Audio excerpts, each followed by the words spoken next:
Chapter 2. Unseen Forces. The morning after, Decima found herself standing at the edge of the woods once more. She hadn't planned to come back. Not so soon. She'd told herself she needed time to make sense of what had happened the day before. Time to rest. Time to forget. But her feet had brought her here anyway, drawn by a pull that lived in her chest like a second heartbeat, a silent tug that refused to let go. The memory of the archway still haunted her, not as a dream, but as a certainty. She could still feel the stone beneath her fingertips, still see the shimmer of light that had flared and vanished, still hear the faint voice, not in words but in knowing. She clutched the edges of her coat as a breeze rolled in off the sea, sharp and cool. It slid between the branches like breath, stirring the tips of the pines with a whisper she couldn't quite catch. The forest looked unchanged. The same familiar trail winding between roots and bramble, the same shafts of gold breaking through the canopy, but it felt different. Like the trees were watching her now, leaning in, listening. Like the very ground beneath her remembered what had happened here. The air was heavier too, not just damp from morning dew, but dense, as though it carried the weight of something waiting to be named. She stepped onto the path and the quiet deepened instantly. Her boots made no sound against the forest floor. The usual birdsong that filled the woods in the early hours was gone. Not a single trill or rustle, save for the occasional creak of a branch overhead. It was like the forest was holding its breath, and somehow so was she. She walked slowly, careful not to disturb the stillness, though it wrapped around her like a second skin. Each step felt heavier than the last, not with dread, but with expectation. As if the trees themselves were waiting for her to remember something she'd forgotten. Her thoughts kept circling back to him. Daniel, she didn't want them to, hadn't meant for them to, but they slipped through the cracks of her concentration anyway. His face, his eyes, the way he'd watched her in the clearing. Or had he? Had he truly been there? She didn't know anymore. That was the most unsettling part. It had felt real. More real than anything. And yet there was a part of her, stubborn and logical, that whispered it might have been a dream, a product of a restless mind stirred by magic and uncertainty. But then she'd remember the way her skin had lit where he touched her, in the dream. How her pulse had synced with his like they shared a rhythm older than their bodies. That hadn't felt imaginary. It had felt like memory. She kept walking, following the bend, in the path as it curved toward the clearing. She could now picture without effort the moss, the faint shimmer, the weight of the air, the way the world had stilled around her before it opened.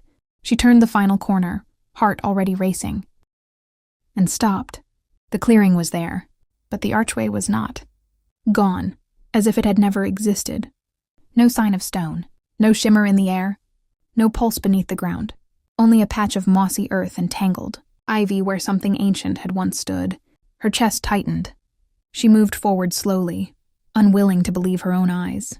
She crouched, ran her fingers over the damp moss, searching for anything, a crack, a marking, a memory etched into the soil. Nothing, no trace, no proof.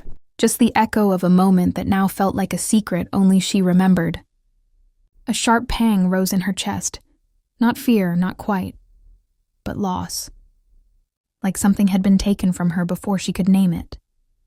She stayed crouched for a moment longer, fingers pressed to the moss, half hoping the earth would pulse again, that something beneath her palm would shift, acknowledge her. Whisper back, but it didn't. Only silence.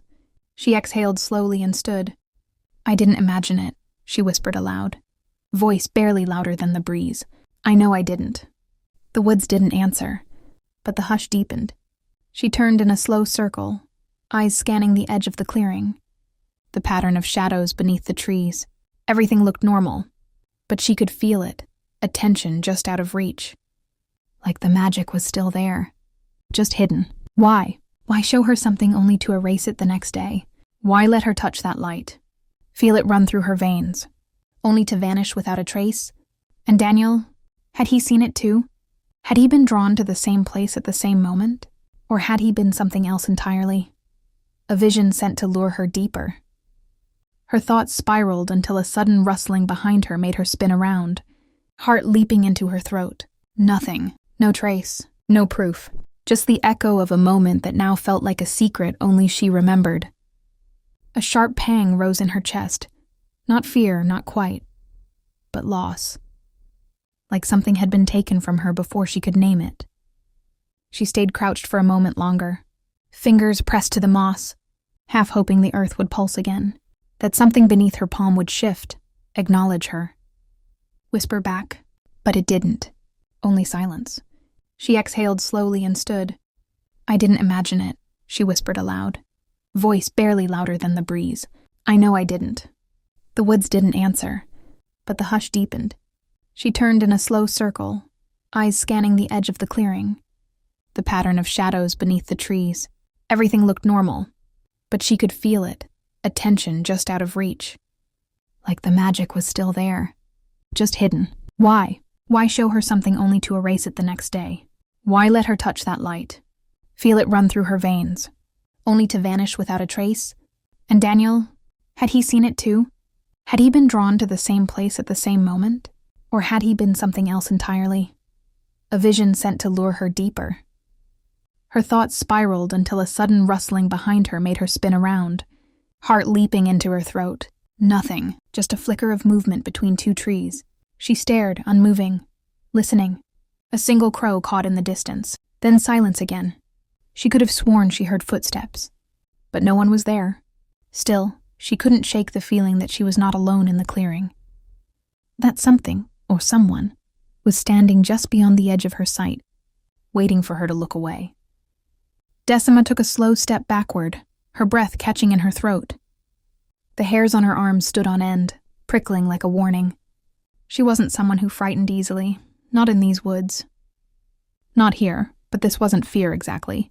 It was something more elusive, a pressure, a pull, the same feeling she'd had before the archway revealed itself. Except now it wasn't inviting. It was watching. She turned again, scanning the trees. Her eyes landed on a patch of deeper shadow, so still, so perfectly shaped, that for a heartbeat she was certain it was him, Daniel, standing just beyond the bracken, silent and still as he had in the dream. But when she blinked, the shape dissolved into nothing but branches and shade. You're imagining things. She told herself that, but the unease didn't lift. The forest around her held its breath once more. Even the wind seemed to halt. Then, faint, the sound of a twig snapping. She flinched and turned, but again there was nothing. No voice, no animal, no figure behind her. The clearing stretched wide and empty, but the sense of being seen, truly seen, had not gone. She stepped back again, one foot after the other, until she reached the edge of the clearing. Her chest was tight, pulse too loud in her ears. Something about this wasn't right. It wasn't just the archway's absence. It was the silence that had settled in its place, like the woods had closed a door, not just to protect a secret, but to protect her from it. She turned away from the clearing, unable to stand the stillness any longer. The forest, once familiar, now felt like it had grown teeth, quiet, sharp, hidden beneath bark and shadow. As she stepped back onto the path, a wave of dizziness swept over her. She paused, pressing a hand to the rough bark of a tree for balance. The air was thick, heavy in her lungs, the energy that had stirred in her the day before. It wasn't gone. It was just buried, shifted, moved beneath the surface. It was in the roots, in the soil, in her. She pushed forward.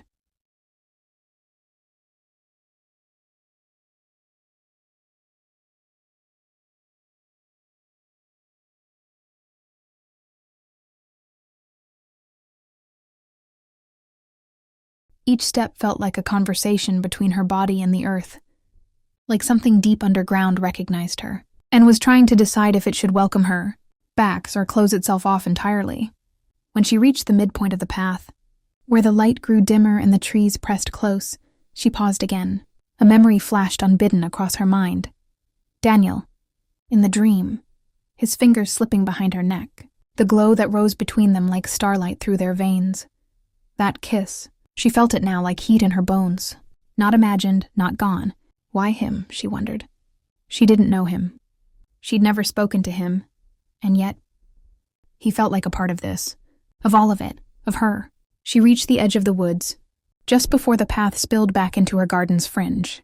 The spell of the forest lifted slightly, as if she had crossed some invisible boundary that separated what was real from what was remembered. But something inside her stayed behind. Or maybe something followed. Back in her kitchen, Decima stood at the sink, staring through the glass as steam rose from the mug in her hands. She hadn't spoken since returning, hadn't turned on the radio or reached for her phone. The quiet clung to her like a second skin. Her reflection in the window looked unchanged. But she didn't feel unchanged. She set the mug down and reached for the silver pendant resting on the counter. The same one she'd held after waking from the dream. She turned it over in her palm. It was warm again. Not from the sun, not from her hand. She looked at her reflection more closely, leaning toward the window until her breath fogged the glass. There, for a flicker of a moment, her eyes caught the light in a strange way.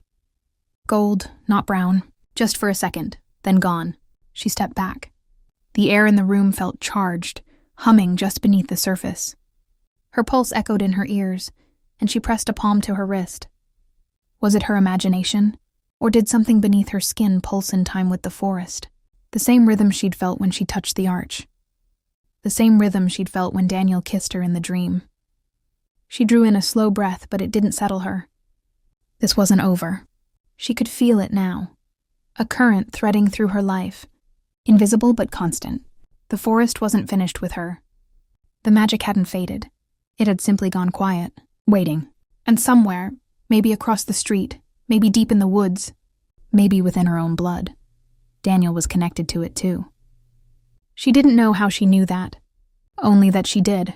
She held the pendant in her hand for a long time. It was strange, she thought, how something so small could feel so significant. She'd worn it for years without ever questioning where it came from. It had always been there, tucked beneath her shirt, resting against her skin, forgotten in the way familiar things often were. But now it felt like a key, or a warning. She brushed her thumb across the surface.